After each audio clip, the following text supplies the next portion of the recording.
Пілігрими з Смаргоні прийшли до Буцлавської святині.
Молодці!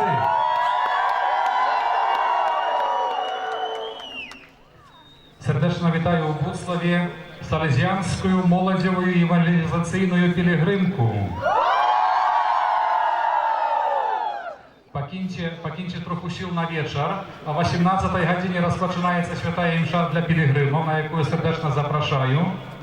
Тепер уділю вам Божого благословення.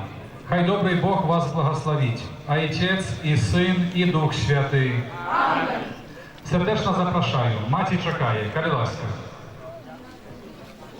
Будемо імши?